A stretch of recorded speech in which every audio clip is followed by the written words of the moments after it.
everyone, so this is your second live lesson on Romeo and Juliet, unlike the other one which will be taking place in school, and you'll actually be taken through that with me in person, but obviously the resources there online for you to refer back to. This one is one for you to complete online to complement that initial work that you've done and to make sure that you're able to do the subsequent at-home tasks independently. So this lesson, we're going to understand some further gold concepts and how these relate to the text and some key quotations. Now, in the previous lesson, the ones that we looked at were the play as an exploration of parental guidance. We looked at Lord and Lady Capulet and their relationship with Juliet. We looked at Lord Montague and Lady Montague and their relationships with Romeo, and how the nurse and the friar become almost substitute parents in the absence of the parental love that should be provided by Romeo and Juliet's actual parents, and as a result those people become complicit in what eventually happens to the lovers. We also looked at the patriarchal reading of the text, about expectations of men and women at the time, and about this idea of control in the sense of Lord Capulet and his feelings towards his daughter, towards Juliet, at various points during the play, and that idea of responsibility and duty. This lesson we're going to have a look at repeated motif of light and darkness, that binary opposition of light and darkness throughout the play, and how light imagery is used and how dark imagery is used. And we're also going to have a look at the motif of sickness and corruption in Verona as well. So lots of this lesson is largely to do with symbolism. Now, symbolism is a key term. It's to do with where an image or an idea represents something else.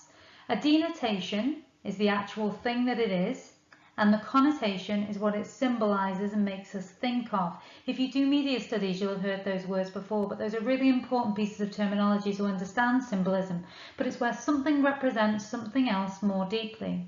Now, to get us to think about this is a moment where I'd like you to pause.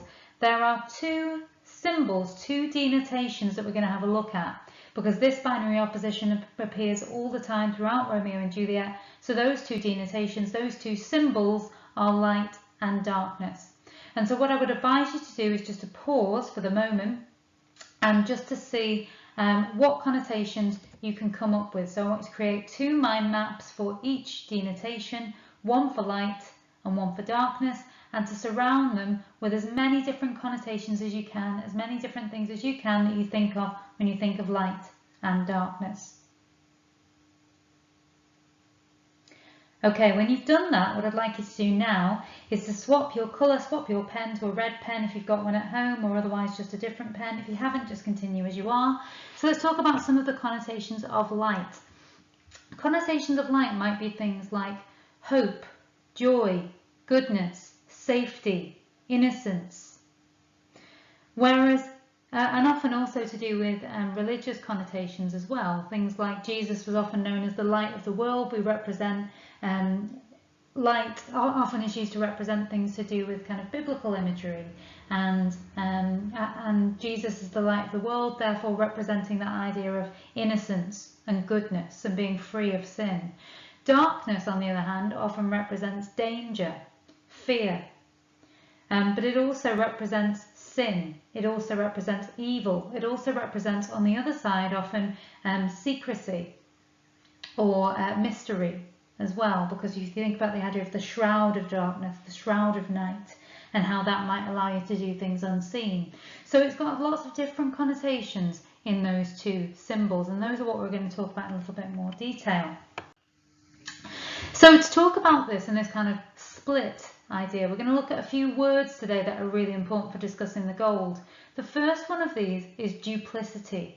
Now, duplicity is a noun. Remember, when we're doing our analysis, we want to use nouns as much as we can because it's much more academic language. So we might use what we call nominalization, which is using more nouns than adjectives and things like that. So we might talk about how the text evokes notions of duplicity, for instance. And there's one aspect that I want to talk about in particular in relation to this. But first of all, let's talk about what the term means. So it's got two meanings. Duplicity literally comes from the Latin meaning twofold. You can see that in that little map there that we've got about the origin of the word, about the etymology. It means twofold, two sides. So in the more modern term, people use the word duplicity. If you're accused of duplicity, it means deceit or deception, that you're not being honest. But archaically, an old-fashioned version of the word, and the version that we're going to be using it for, is the idea of being twofold, the idea of being double or having two sides. And in Romeo and Juliet, night is duplicitous. Okay, night has this sense of duplicity. So in Romeo and Juliet, nighttime is a really important symbol. Nighttime is normally associated with fear and danger and evil, yet for Romeo and Juliet it represents safety and secrecy. So in that sense, night is duplicitous. It's got this kind of two elements to it, these two sides. But for them, unusually, it represents safety and secrecy because it allows them to continue their relationship without being exposed. Think about when Romeo goes to speak to Juliet on the balcony and the idea that they're under cover of darkness. And that's the reason why Romeo can slip into the garden unseen. In the balcony scene, Juliet says, "The mask of night is upon my face." So this refers to the idea that darkness makes them anonymous, makes them safe. And particularly for Romeo, he's in the territory of his enemy. He's in the Capulet garden where he shouldn't be. So nighttime gives him safety, gives him security. When Juliet says, "The mask of night is upon my face," she's also talking about how the nighttime hides her blushes. For this new love and for how she feels about the advancement of Romeo that could be slightly immodest or a little bit embarrassing. Not only that, when they spend their wedding night together before Romeo is exiled to Mantua, they have this dialogue between the two of them about how it's nighttime, it's not yet daytime, because they know that Romeo will have to leave when day breaks. So it is the nightingale and not the lark is one of the things that they keep saying. It's a bird that comes out at night that you can hear, not the bird that signals the morning. So in the same way, nighttime for them on their wedding night becomes safety, becomes security. And Romeo knows that he has to leave before day breaks because he will be killed if he does not leave for Mantua and if he's found by the watch. So again, night goes from being this kind of evil, frightening, threatening thing, and for Romeo and Juliet it's something quite comforting. It's something that provides them with safety and secrecy to continue their relationship. Another key word for when we're thinking about this light and dark imagery is idolatry. So idolatry literally means worship. It means idol worship. And so it's the idea of kind of idolizing, worshipping someone. And it means extreme admiration, love or reverence for something or someone. And when we're talking about this, we're talking about the idolatry of Juliet as a particular motif, as a particular idea that keeps coming out again and again. So Shakespeare uses the binary opposition of light and darkness often when he's talking about, when Romeo is talking about Juliet. And so we've got lines like this: "Rich jewel in the Ethiop's ear, Juliet is the sun. Arise, fair sun, and kill the envious moon." So in these three examples, we have that light and dark imagery contrasted side by side, the sun and the moon, the jewel in the dark skin, those kind of things used to represent how rare and precious Juliet is, but also to raise her to heavenly esteem. And that alignment with heaven, the way that she is idolized, that idolatry of Juliet from Romeo all the way through, is a symbol, is a motif that keeps on continuing again and again and is reinforced by that light and dark imagery. So again, now would be a time for you to pause and to have a look at those three quotations. These are three very important quotations, so I want you to pause and do a bit of a quote explosion with those three that are there. I will write them down and then highlight any language devices you see in them, any gold that you think relates to them, any interesting interpretations, any words, micro quotes that stand out to you. And then we will continue in a moment with the next part of the analysis, and we'll share that together. Okay, so some analysis that we could do. If we look at that first quotation there, "the rich jewel in the Ethiop's ear," that shows that light and dark imagery side by side, showing how rare and how precious and how adored Juliet is in Romeo's eyes. Specifically, if we look at the light imagery, so rich jewel, that imagery of wealth, that imagery of importance and significance, shows how valued Juliet is in Romeo's eyes. The Ethiop's ear is used to actually represent the idea of dark skin. Now, what we need to remember is that imagery seems quite old-fashioned and quite certainly out of step with the way that we would think about these things today. But actually, what you need to remember is that travel and trade around the world have become more common. This kind of colonial version of the of British trade and kind of advancement across the world and those kind of things was very much in place. But for the average man and woman who would be watching Shakespeare's plays, they had never been to these far off places. They had never seen people of different cultures and ethnicities than themselves. So that use of that imagery makes that symbolism even more linked with the idea of her being rare, of her being precious, as well as physically the kind of symbolism of the darkness against the light, emphasizing just how precious she is and how she outshines everything. That imagery to do with light is always associated with Juliet. Juliet is the sun, is a metaphor obviously, but by referring to her as the sun, it's as though she is the light that sustains Romeo. It's as though she's something that he cannot live without, and it places her on this almost heavenly pedestal, that she is like the sun. She is the thing that sustains life, and she is the light of Romeo's world. "Arise, fair sun, and kill the envious moon" is an interesting quotation, because we've got those imagery, that imagery to do with light in the sun, but then we've also got that celestial imagery, that kind of heavenly element of the description of Juliet as well. Not only that, we've got that comparison between the sun and the moon. Now, if we think about the different qualities of those two kind of celestial elements, the sun creates its own light, of course. The moon merely reflects the light of others. So it's that comparison between Juliet being the greatest, the most heavenly, the most beautiful that is created there.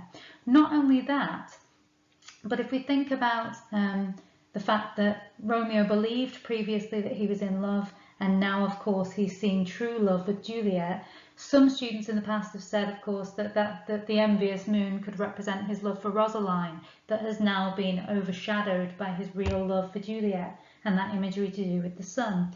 Not only that, but the moon is often seen as an image of, as a symbol of fertility, because it's kind of associated with menstrual cycles and things like that, the cycle of the moon, the monthly cycle of a woman. And so therefore it reminds us of that kind of feminine duty of Juliet, the kind of roles of women at the time, the responsibilities that she has in terms of bearing children and things like that. So it could be a hint at those things as well.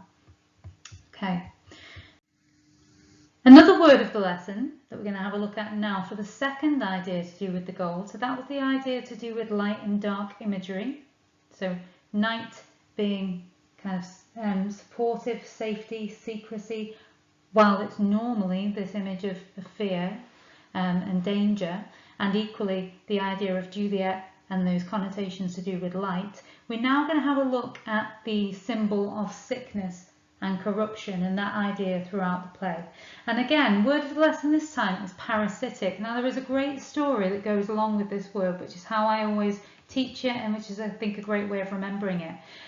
A parasite is an organism that lives off something else. So to be parasitic in a kind of biology term is literally an organism or an animal or a microbe or something that lives off something else. Whereas the second meaning is kind of more of a metaphorical meaning. If you say that someone is a parasite or that somebody is parasitic, it means that they feed off and rely on or exploit others, and that's quite a derogatory way of saying it. If you're somebody who kind of abuses and takes advantage of other people, you could be considered to be parasitic. And in the same way, we're going to talk about love as a parasitic force, one that feeds off and corrupts and damages the lovers. This word parasite, just to kind of give you a bit of background, it comes from the Greek parasitos, meaning to eat at another person's table, and it comes from the idea that in the early 17th century, travelling musicians would go around to the houses of wealthy people and would go and entertain them with music or jokes or whatever entertainment it was they provided in exchange for free food. So it literally comes from parasitos, meaning somebody who eats at somebody else's table. So that idea that you feed off other people, that you take things that don't belong to you. So we're going to talk about how love is parasitic, okay, how it feeds off the lovers and how it corrupts them. So you will remember before the Capulet ball, Mercutio talks to Romeo about his idealism about love. Romeo is talking about how he had a dream, and in this dream there was this prophecy that something great was going to happen to him, that he was going to meet somebody incredible. And Mercutio kind of subverts that idea by talking about Queen Mab. He says, I see Queen Mab has been with you. Now Queen Mab is this kind of fantasy idea about the bringer of dreams, and if you have a look at that image there, this is what she's supposed to look like. And these are the kind of details about her. And so, you know, there's this kind of very fantasy description of this character who brings dreams, and she brings you the things that you want to see in your dreams. But Mercutio's speech also uses quite parasitic and sinister imagery when describing Queen Mab, and he uses words like hag, spider's web, things like that. And this sets up the view of love as being quite corrupting and sinful, and it provides a contrast with Romeo's idealism about love. So Romeo is trying all the time to be very idealistic about love. Mercutio is very sceptical about love and wants to make it seem like a corrupting and dangerous force in the way he uses this language. And there is a lot of sinister imagery in this, but hag and spider's web are just two of those sinister images that help us to talk about this idea. So this sets up a contrast, sets up the progression of love from something idealistic to something sinful and corrupting. And it also highlights that Romeo's fatal flaw is how idealistic he is about love, the fact that he doesn't see the darker side of things that Mercutio is trying to present to him. So that's one of the reasons why we can talk about how the text presents love as a parasitic force through those small quotations. But not only is it a parasitic force because of those kind of descriptions, but equally, love is often associated with madness in Romeo and Juliet. It's a corrupting force. It's parasitic in the sense that it feeds off us and drives us mad. So these are just 4 quotations that are used to describe Romeo as the story progresses. He refers to love at the beginning as a madness most discreet. So he actually refers to it directly as a madness. But later on, Balthazar says to him, your looks are pale and wild, I'm worried about you. So he seems to be maddened and corrupted by love. And then when Paris appears in the tomb, when Paris is in the tomb and Romeo arrives to the tomb to see Juliet's dead body, he warns Paris, tempt not a desperate man, you need to take a madman's mercy. So there's this idea of corruption and damage that love causes through madness as well. And then we can continue this idea one final time by looking at Mercutio's final words. When Mercutio dies, he says repeatedly, a plague on both your houses, placing the blame and the curse that he brings down upon both families to show how much both families are going to suffer as a result of the conflict. So in this, the use of that imagery, that sinister imagery of disease, this symbolises the sickness and corruption in Verona as well. So that idea that love is parasitic, that love is corrupting, is something that we see multiple times throughout the text. So in summary, love is presented as parasitic, something that feeds off and corrupts people through madness, through sin, but it's also presented in the text that Verona has its own kind of sickness. It is corrupted by plague and by violence and tragedy. So there's just a couple more of those gold ideas for you. So just a reminder of this week's work. Based on the lesson that you'll do either in school or online, the one that's marked number 1 and is available on YouTube and is also on the VLE. That one has a question on the VLE that is about the kind of patriarchal reading of the text. It is the moment where Juliet refuses to marry Paris, and it is that extract question which was on the exam in 2018. This is that next gold lesson that you're watching right now, so you'll have done that task when you finish this, and then there are 2 additional extract questions that are on the VLE. One is about Mercutio's death, and one is about Romeo and Juliet's meeting in the balcony scene for you to attempt. and that is this week's home learning. If you want to, of course, you can create cue cards for the gold quotations in your quotation bank. If you want to see the video on YouTube for me making one of those with the Lord of the Flies quotations, then you will find that on there to remind you how to do this really effectively. Annotated on one side, blank on the other side, to help you when you are learning those key quotations as well. Okay, well done.